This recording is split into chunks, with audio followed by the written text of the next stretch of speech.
ये रासायनिक संयोग का आपके सामने चौथा नियम है। मैंने यहाँ पर इसकी डेफिनेशन लिख दी है, आप इसे देख सकते हो। और एग्जांपल जिसकी बात क्लियर होगी मैं यहाँ पे एग्जांपल बताऊंगा।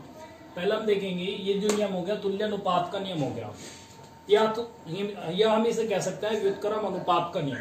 देखिए क्या होता है, जब एक तत्व के निश्चित द्रव्यमान से ऐसे दो तत्वों के भिन्न भिन्न द्रव्यमान संयोग करता है जो आपस में भी संयोग कर सकते हैं। मतलब एक तत्व के जो निश्चित द्रव्यमान से संयोग करने वाले वे दो भिन्न भिन्न तत्व ऐसे होने चाहिए कि वे आपस में भी संयोग कर सकें। तो इन दोनों तत्वों के द्रव्यमानों अथवा भार भी कह सकते हैं का अनुपात वही होता है अथवा उसका सरल गुना जो होता है जिसमें ये पहले तत्व से संयोग करते हैं, मतलब जो इसमें पहले तत्व से संयोग करेंगे। अब एग्जाम्पल से ये सारे डेफिनेशन आपकी क्लियर हो जाएगी। उदाहरण हम लेंगे, थोड़ी उठ पटांग सी लगी होगी, वैसे पता नहीं चल पाया होगा कि क्या कह दिया इसमें। देखिए उदाहरण हमने लिया, जैसे कार्बन हो गया, कार्बन, हाइड्रोजन और ऑक्सीजन वो भिन्न भिन्न तत्व हो गए। एक तो हाइड्रोजन हो गया और एक क्या हो गया, ऑक्सीजन हो गया। कार्बन हाइड्रोजन से संयोग करेगा तो मीथेन बना सकता है CH4, ठीक है। और ऑक्सीजन से संयोग करेगा तो कार्बन डाइऑक्साइड CO2 बनाएगा। और अब हम ये जानते हैं कि जो दो भिन्न भिन्न तत्व हो गए ना, कार्बन के निश्चित द्रव्यमान से संयोग करने वाले, एक तो CH4 बन रहा है और एक क्या बना रहा है, कार्बन डाइऑक्साइड। मतलब हाइड्रोजन और ऑक्सीजन दो भिन्न भिन्न तत्वों के जो कार्बन के एक निश्चित द्रव्यमान से क्या कर रहे हैं, संयोग कर रहे हैं। और ये हाइड्रोजन और ऑक्सीजन भी आपस में क्या कर सकता है, संयोग कर सकता है, नहीं कर सकते हैं, कर सकते हैं। जब हाइड्रोजन और ऑक्सीजन आपस में संयोग करते हैं तो क्या बनाते हैं, जल यानी H2O बनाते हैं। अब देखिए, अब इस निश्चित द्रव्यमान से संयोग करने वाले हाइड्रोजन और ऑक्सीजन के जो द्रव्यमानों का अनुपात है, कार्बन के निश्चित द्रव्यमान से संयोग करने वाले हाइड्रोजन और ऑक्सीजन के द्रव्यमानों का जो अनुपात है वो निकालेंगे। यहां पर 4 है हाइड्रोजन के, यहां से इसमें CH4 व CO2 में H व O का अनुपात, H व O के भारों का अनुपात या द्रव्यमानों का अनुपात। हम देखेंगे ये क्या अनुपात आएगा, इसमें तो 4 है तो 4 अनुपात, क्योंकि हाइड्रोजन का जो परमाणु द्रव्यमान होता है वो 1 होता है, 1 की 4, लेकिन 4 है ना तो 4 की मल्टीप्लाई कर देंगे, 4 एकम 4। ऑक्सीजन के एक परमाणु का द्रव्यमान 16 होता है, लेकिन 2 परमाणु है यहाँ पर, तो 16 दूनी कितना होगा, 32। यानी जो अनुपात है वो 4:32 है। 4:32 का मीन्स हो गया 4 एकम 4 और 4 अठे 32, मतलब 1:8 है। कार्बन के निश्चित द्रव्यमान से संयोग करने वाले, जबकि कार्बन का द्रव्यमान दोनों में कितना है, 12 ग्राम। निश्चित हो गया, क्लियर बात है। तो अब ये देखिए CH4 और CO2 में कार्बन C के निश्चित द्रव्यमान से संयोग करने वाले हाइड्रोजन और ऑक्सीजन O के भारों का जो अनुपात है वो 1:8 है। क्या यही अनुपात हाइड्रोजन और ऑक्सीजन का इस H2O में भी है? तो देखिए होगा किस तरह से। अब हाइड्रोजन और ऑक्सीजन आपस में भी संयोग कर सकता है, मैंने बताया ना। तो इन दोनों तत्वों के द्रव्यमानों का अनुपात वही होता है अथवा उसका सरल गुना जो होता है जिसमें पहले तत्व से संयोग करते हैं। अब किस अनुपात में इन्होंने पहले तत्व से संयोग करा, इन्होंने जो संयोग करा है वो 1:8 के अनुपात में संयोग करा है पहले तत्व यानी कार्बन से, ठीक है। तो अब क्या यही अनुपात होगा, तो H2O में देखेंगे, H2O में H व O का अनुपात, H व O का अनुपात। अब देखिए हाइड्रोजन के 2 परमाणु है, एक परमाणु का द्रव्यमान 1 होता है लेकिन 2 हो गए तो 2 आ जाएगा। अनुपात लेंगे ऑक्सीजन के एक परमाणु का द्रव्यमान 16 होता है, डिवाइड करेंगे 2 एकम 2 और 2 अठे 16, 1:8 आ गया है। तो देखिए इससे बात आपकी क्लियर हो गई होगी कि कार्बन के निश्चित द्रव्यमान से संयोग करने वाले दो भिन्न भिन्न यानी हाइड्रोजन और ऑक्सीजन तत्वों के द्रव्यमानों का अनुपात 1:8 है, ठीक है ना। जबकि ये आपस में संयोग करेंगे तब भी अनुपात 1:8 ही है, और जबकि ये कार्बन की एक निश्चित द्रव्यमान से संयोग करेंगे तब भी अनुपात क्या है, 1:8 है। तो ये बात इसमें क्लियर हो जाती है। यही नियम क्या कहलाता है, तुल्य अनुपात का नियम कहलाता है। क्लियर हो गई होगी आपकी ये बात अब डेफिनेशन से।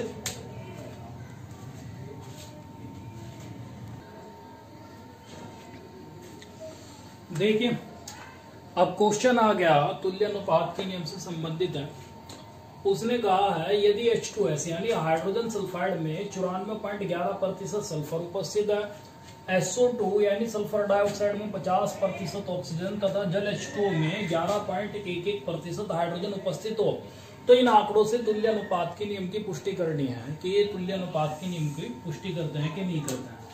तो H2S में 94.11% सल्फर है, तो यहां पर लेंगे H2S में उपस्थित सल्फर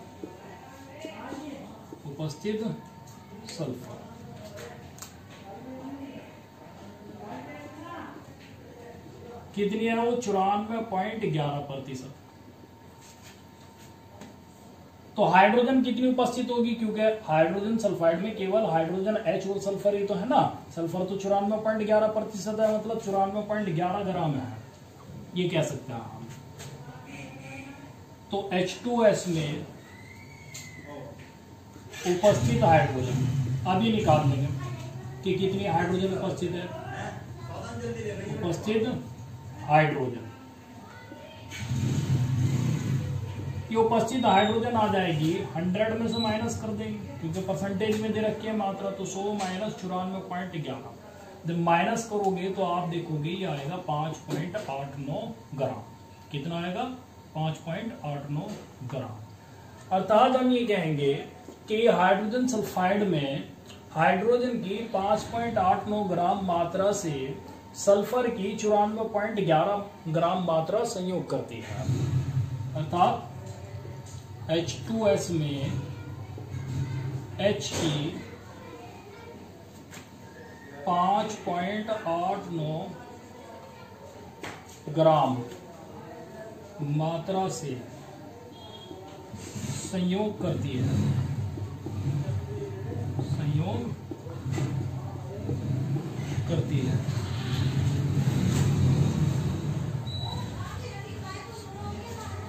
सल्फर की कितनी ग्राम मात्रा संयोग करती है 94.11 ग्राम मात्रा। 94.11 ग्राम मात्रा सल्फर की, ये 94.11 ग्राम सल्फर कह सकते हैं, ऐसे लिख देगा। तो अब हम ये देखेंगे हाइड्रोजन की 1 ग्राम मात्रा से सल्फर की कितनी ग्राम मात्रा संयोग करेगी, वो निकाल लेंगे आप इसमें। तो इसके लिए 5.89 से डिवाइड कर देंगे। तो इसलिए H की 1 ग्राम मात्रा से संयोग करेगी 94.11 डिवाइडेड बाई 5.89।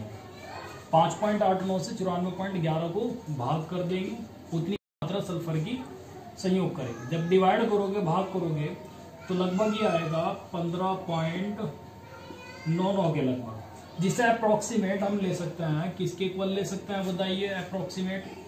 अप्रोक्सीमेट ले सकते हैं हम इसे 16 ग्राम की। अब डिवाइड करके देखोगे तो 5.99 ग्राम आएगा, और जिसे लगभग किसके ले सकते हैं 16 ग्राम से।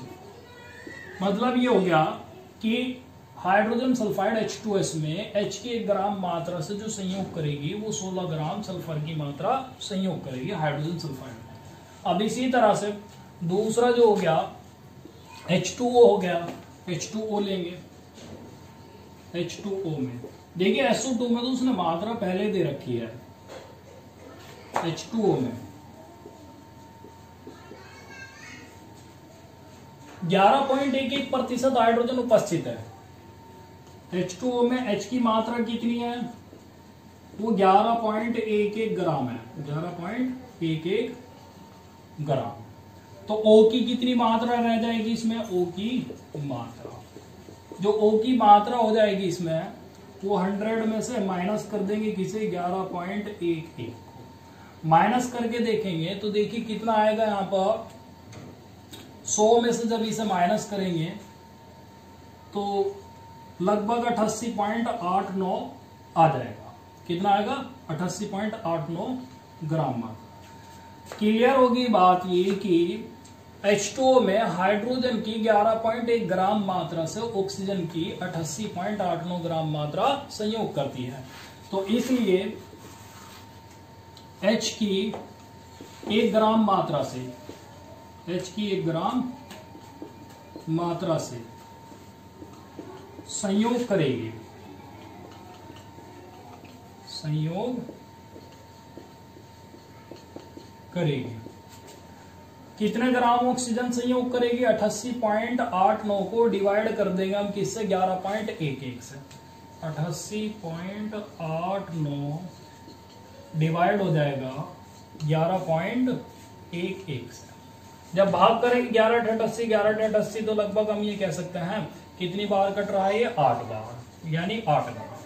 तो अब ये कहेंगे कि हाइड्रोजन H2O में H की 1 ग्राम मात्रा से जो संयोग करती है वो ऑक्सीजन की 8 ग्राम मात्रा संयोग करती है। क्लियर होगी बात? ये जो आंकड़े दिए उसके अकॉर्डिंग हमने निकाल लिया। वैसे तो करती है ये 8 ग्राम ही करती है, एक एग्जाम्पल में मैंने आपको बता भी था। अब इस तरह से आप ये देखेंगे कि दोनों में हाइड्रोजन की निश्चित मात्रा से संयोग कर रहे हैं दो भिन्न भिन्न तत्व, एक तो सल्फर और जो दूसरा क्या हो गया? ऑक्सीजन। दो भिन्न भिन्न तत्व ये संयोग कर रहे हैं।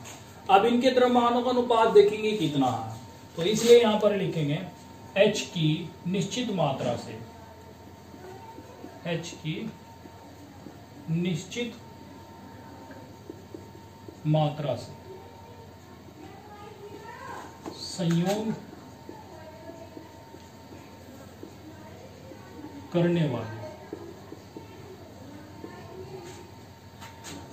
दोनों तत्व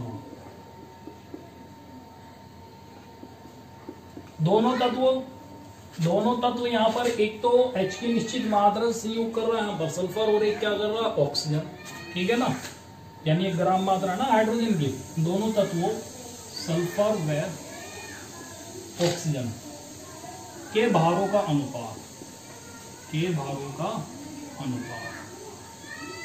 या द्रव्यमानों का अनुपात भी कह सकते हैं। तो देखिए अनुपात क्या आएगा इसमें? O के भारों का जो अनुपात आएगा, पहले में तो कितना है, कितने ग्राम हाइड्रोजन की 1 ग्राम मात्रा से है जो 16 ग्राम सल्फर की मात्रा संयोग कर रही है, तो यहां लेंगे 16। और हाइड्रोजन की 1 ग्राम मात्रा से ऑक्सीजन की कितनी मात्रा संयोग कर रही है? 8 ग्राम मात्रा। दिए गए आंकड़ों के अनुसार डिवाइड करेंगे तो कितना आ जाएगा? 2 अनुपात भाई 2, 8 दूनी 16 और 8 एकम 8, तो 2 अनुपात 1 आ जाएगा। तो ये कहेंगे हाइड्रोजन की निश्चित मात्रा से संयोग करने वाले जो भिन्न भिन्न तत्व हो गए सल्फर और ऑक्सीजन के जो भारों का अनुपात हो गया वो कितना हो गया? 2 अनुपात 1 हो गया। अब ये देखिए क्या सल्फर डाइऑक्साइड यानी SO2 में भी S का और O का अनुपात यही है या इसका सरल गुणज है? अगर यही है या इसका सरल गुणज है तो ये अवश्य ही तुल्यानुपात के नियम की पुष्टि करेंगे। तो देखिए किस तरह से लेंगे। 9 SO2 में उसने कहा कि 50% ऑक्सीजन है। कितनी उपस्थित है? 50% ऑक्सीजन। तो सिंपल सी बात है 50% क्या उपस्थित होगा उसमें? सल्फर उपस्थित होगा। SO2 में सल्फर व ऑक्सीजन का अनुपात या के भारों का अनुपात,